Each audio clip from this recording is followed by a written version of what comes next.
moi, je vais vous parler depuis ma fenêtre. Donc, je travaille à l'IFOP, donc Institut de sondage. Et donc, quand Pierre Laroutourou m'a demandé d'intervenir, j'ai proposé de faire une petite entrée en matière sur un retour sur les élections régionales. Alors, bien évidemment, scrutin très complexe et très vaste. Donc, on ne va pas faire un cours de sciences politiques ce matin, mais juste sur certains points qui, à mon avis, sont assez révélateurs et qui peuvent vous apporter un certain nombre d'éclairages. Donc, sur la première diapo, on va d'abord s'intéresser à la question de l'abstention, hein, qui est un phénomène ou un symptôme tout à fait décisif et déterminant pour comprendre un petit peu de quoi la crise que nous traversons est-elle le nom. Il y a d'abord une crise civique et une crise électorale, hein, et d'engagement, hein, puisqu'on a un niveau d'abstention qui est très élevé. Alors certes, au deuxième tour des régionales, on a eu un sursaut civique, on est passé de 50 à 59% de participation, mais sur le premier tour, donc on était sur un Français sur deux qui n'allait pas voter, alors même que nous nous situions quelques semaines après les attentats du 13, hein, et on avait pu, certains, espérer qu'il y aurait une revivification des idéaux républicains et démocratiques. Bon, apparemment, ça n'a pas trop fonctionné en ce sens, et comme vous le voyez, hein, on est sur des choses relativement connues, mais c'est bien de mettre des chiffres sur les réalités. On a un niveau d'abstention qui va très fortement varier selon l'âge des personnes en question et qui est complètement la norme aujourd'hui sur toute une partie de la population, notamment la plus jeune, où on est au bas mot à 2/3 d'abstention. Hein. C'est-à-dire que pour tous les moins de 35 ans, l'engagement politique éventuellement, mais la participation électorale, en tout cas sur des scrutins intermédiaires, est complètement sortie des schémas, des références et des habitudes. Hein. Et puis on a, à l'inverse, et cette salle en est un peu l'exemple, un attachement au mode de fonctionnement politique traditionnel qui se maintient à un haut niveau dans les tranches d'âge les plus âgées, mais on est bien sur deux France là, qui aujourd'hui ne partagent pas vraiment forcément les mêmes référentiels. On retrouve ce clivage de manière un peu estompée sur la question de l'appartenance sociale, avec là aussi, chez les inactifs, hein, donc inactifs, et on va être sur femmes ou hommes au foyer, demandeurs d'emploi, 2/3 d'abstention, près de 60% dans les catégories populaires, ouvriers employés, et puis on n'a que sur les fameuses CSP+, des statisticiens, donc cadres et professions libérales, que la participation est majoritaire à 54%, mais on a quand même une personne sur deux qui, y compris dans ces milieux-là, ne prend pas la peine d'aller se déplacer. Alors, si on s'interroge maintenant sur les motivations de cette abstention, ou au défaut des motivations, les ressorts, dans les enquêtes de l'IFOP, on a interrogé nos abstentionnistes pour leur demander pour quelles raisons ils s'étaient abstenus. Ce qu'on constate, c'est que cette abstention se nourrit de différentes sources. Hein, la première, quelque chose d'assez classique, le mécontentement à l'égard des partis politiques. Pour un tiers des personnes abstentionnistes, c'est la raison qu'ils nous ont invoquée. Donc ce mécontentement, il peut avoir différentes traductions, hein, ou différentes motivations. Le deuxième élément, le fait que les élections ne changeront rien à sa situation personnelle, 26% de citation. Troisième élément, l'offre politique qui ne correspond pas forcément à ce qu'on attend, 21%. Et puis quatrième raison, là aussi assez forte chez les jeunes, vous ne connaissez pas les listes en présence, et donc là on est un peu sur un raisonnement tautologique. On est des gens qui sont déjà sortis de l'intérêt pour la politique et qui du coup sont quand même très éloignés et n'arrivent pas à se situer. Quand on analyse tout ça, ce qu'on constate, c'est que pour essayer d'avancer un petit peu dans le débat, cette crise, aujourd'hui, enfin de notre point de vue, il y a plusieurs traductions, plusieurs visages. D'abord, c'est une crise du résultat. Hein, Pierre Laroutourou a parlé du plan pour le chômage. Pour de très nombreux Français, on a tout essayé, nous dit-on, gauche et droite, on est englués dans un chômage de masse, et vous, politiques, vous ne pouvez rien faire pour nous, donc nous, on ne peut rien faire pour vous désormais, et donc on n'ira pas voter. Donc cette crise du résultat, elle est massive. On va sortir demain un sondage sur une question qui revient de manière récurrente sur la... on va s'éloigner un petit peu, sur la crédibilité des annonces présidentielles en matière d'inversion de la courbe du chômage. Bon, on se fait plaisir en la posant. On est à 85% de la population qui estime que ce ne sera pas atteint d'ici la fin de l'année. 85%. Il n'y a que dans l'électorat socialiste où on est encore à 1 sur 2 pour penser que cette promesse ou ce pari pourrait être tenu. Donc il y a un scepticisme qui est très profond. Et quand on analyse les réponses des chômeurs eux-mêmes, là on monte à 95% de personnes qui pensent que la courbe ne va pas s'inverser d'ici là. Donc crise du résultat, très important. Deuxième élément, on a aussi, je pense, une crise du discours politique, hein, avec une langue de bois qui est de plus en plus épaisse, des concepts qui tournent à vide, et plus grave que cela encore, une absence totale de grands dessins, de grands schémas, hein, que ce soit pour la gauche ou pour la droite. Beaucoup de gens nous disent mais on ne sait pas la France qu'ils veulent nous dessiner, on ne sait pas vers quoi ils veulent nous emmener. On est face à des techniciens qui gèrent la boutique, mais il n'y a plus aucun souffle politique, hein. Et on reviendra ensuite tout à l'heure. Un parti politique, lui, a très bien compris ça et propose une vision du monde tout à fait cohérente, c'est le Front National, et c'est un ingrédient, et non les moindres, de son succès. Et puis, la troisième aspect, il y en aurait d'autres, hein. Je pense que les intervenants, bien évidemment, développeront d'autres visions. Un troisième élément, troisième visage de cette crise, au plan politique, je pense aussi que c'est la crise de l'exemplarité, hein, avec des efforts de plus en plus importants qui sont demandés à nos concitoyens, et le sentiment, à tort ou à raison, que la règle commune ne s'applique pas ou ne vaut pas pour tout un aéropage qui, aujourd'hui, gauche et droite confondus, se partagent les prébendes du pouvoir. En tout cas, c'est comme ça que beaucoup de nos concitoyens le voient, et donc c'est pas pour rien dans le mécontentement à l'égard des partis politiques. Alors, on avait commencé à parler du Front National. C'était bien évidemment un des gros sujets de cette élection régionale. On vous a présenté ça de manière schématique, hein. Là, c'est ce qui ressort de nos enquêtes. Le vote au premier tour pour le Front National aux élections régionales en fonction des différentes catégories socio-professionnelles. Donc de manière très schématique, mais pour qu'on comprenne bien les choses, on a divisé la société française de manière, encore une fois, très grossière et schématique sur un clivage binaire, insider versus outsiders. Et donc qu'est-ce qu'on voit ? Eh bien, on voit qu'aujourd'hui, le Front National a atteint une espèce d'hégémonie, on pourrait dire culturelle, dans les milieux populaires. On est à 38% chez les employés, 40% chez les artisans commerçants, 40% sur les chômeurs. Alors attention, ceux qui ont pris la peine d'aller voter, ils sont très peu dans cette catégorie-là, mais ceux qui votent le font de cette manière. Et puis 51% chez les ouvriers, là aussi, parmi les ouvriers qui sont allés voter. Petite parenthèse de mémoire, même à sa grande époque, le Parti communiste français n'a jamais fait 50% à lui tout seul dans la classe ouvrière.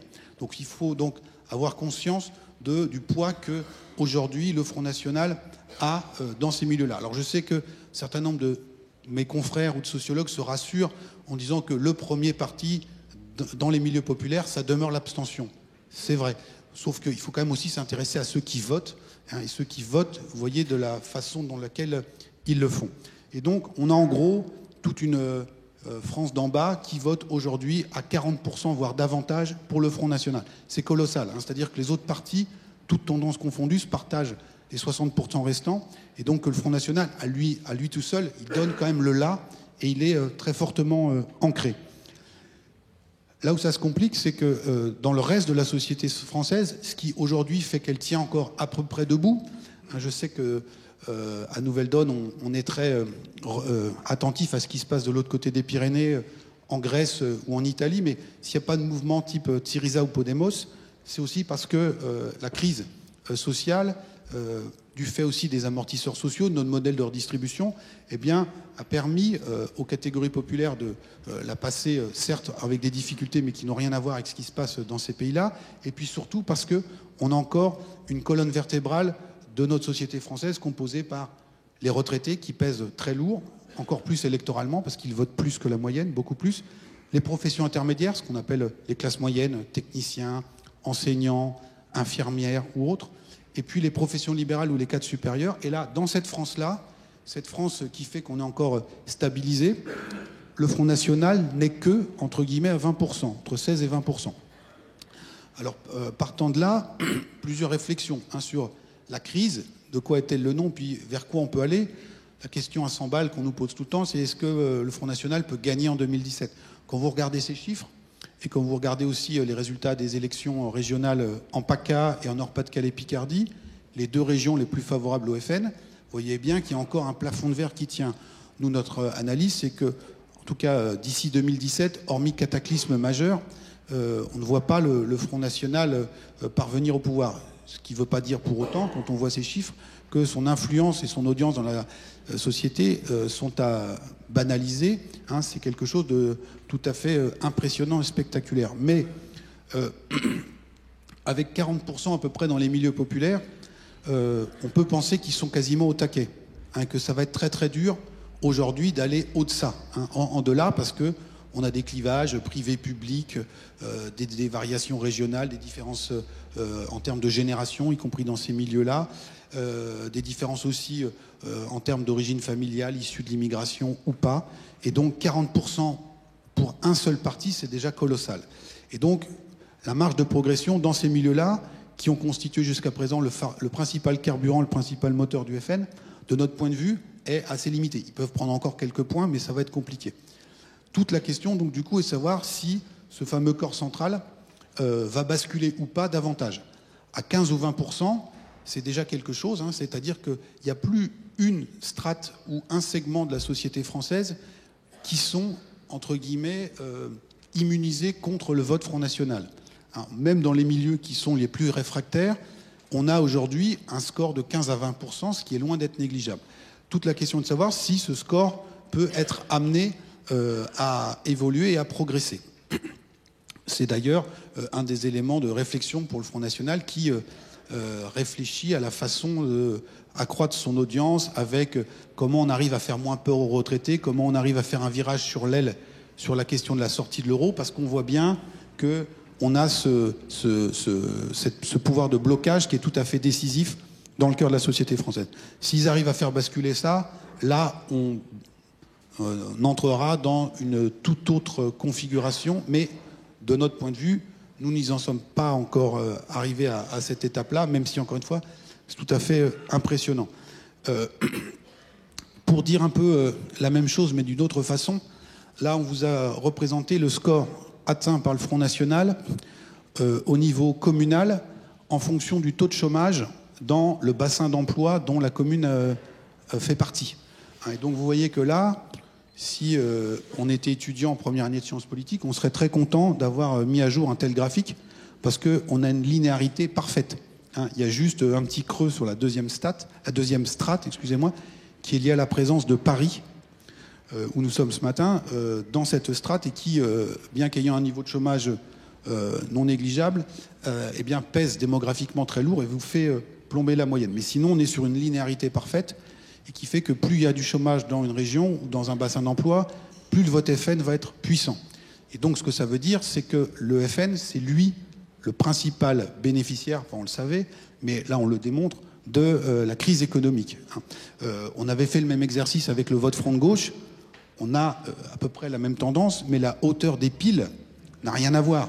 Et même dans les bassins les plus sinistrés, vous prenez par exemple le cas de la vallée de la Fensch en Moselle, on est sur des votes Front de gauche qui sont plus que l'ombre de ce que le vote communiste était à l'époque, et c'est le Front National qui règne quasiment en maître absolu dans ces régions-là. Donc, ce que ça veut dire aussi, c'est que, on l'a vu, les chômeurs, quand ils votent préférentiellement pour le Front National, mais à eux seuls, ils ne peuvent pas expliquer ces scores très importants dans ces zones les plus sinistrées.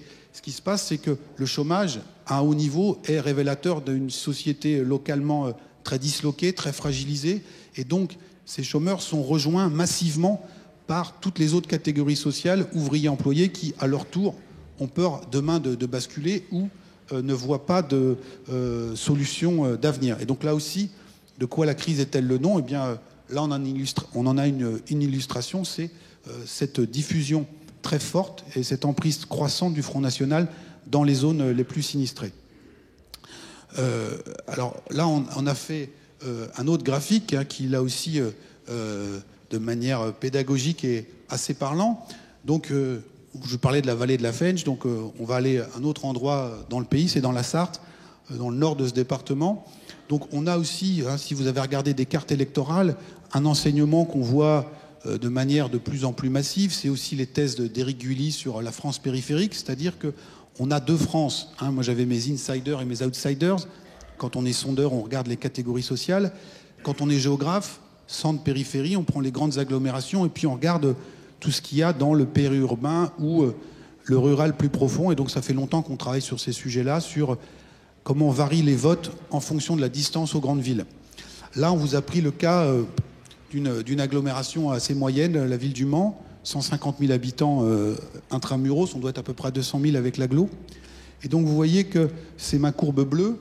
Vous prenez un axe le long d'une nationale par exemple, et plus vous éloignez du Mans, hein, donc le premier point on a 5 km et le dernier point on a 40 km du Mans, plus en tendance le vote Front National explose.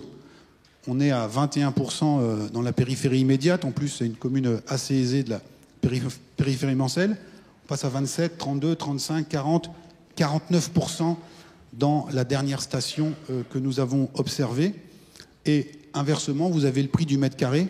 Hein, on ne va pas faire de publicité pour les sites immobiliers, mais on trouve ça très facilement. Le prix de l'immobilier qui suit une logique totalement inversée. Hein, donc ça, on le voit, vous pouvez faire l'exercice. Alors bien sûr, il y a des exceptions, hein, mais en tendance, c'est tout à fait manifeste.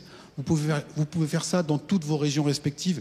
Vous allez tomber sur les mêmes schémas. Ça veut dire qu'on est sur des phénomènes extrêmement lourds de recomposition sociale de notre pays, hein, avec des catégories populaires, soit qui, pour des raisons économiques, si elles veulent accéder au logement, sont contraintes d'aller de plus en plus loin, mais aussi des populations, entre guillemets, locales, qui ont toujours vécu là, et qui, de plus en plus, se sentent comme étant membres du camp des perdants de la mondialisation. Parce qu'il y a ça aussi derrière, hein, il y a ces deux France, insiders, outsiders, on y revient, mais géographiquement, ça se traduit comment ? Eh bien, j'ai la chance d'habiter dans le cœur ou en périphérie immédiate d'une grande agglomération.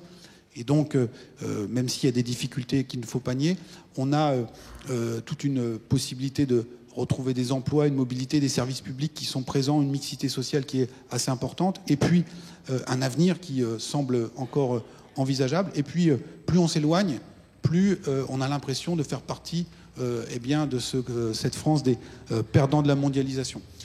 Je fais une petite parenthèse. La réforme régionale qui a été vendue par le gouvernement, elle a été vendue en disant voilà, il faut qu'on fasse pièce à l'Allemagne, qu'on ait des grandes régions qui soient aussi grosses que les Länder allemands et qui soient structurées autour de régions métropoles, hein, qui soient intégrées ou connectées à l'économie monde, comme on dit à Paris. Et donc ça se traduit comment ? Bien très localement, quand on va faire des enquêtes, par exemple, dans la ancienne région Midi-Pyrénées, pas mal de gens nous ont dit, notamment à Carmaux, ville emblématique s'il en est, ok, Toulouse sera la locomotive et nous, on sera les wagons rouillés.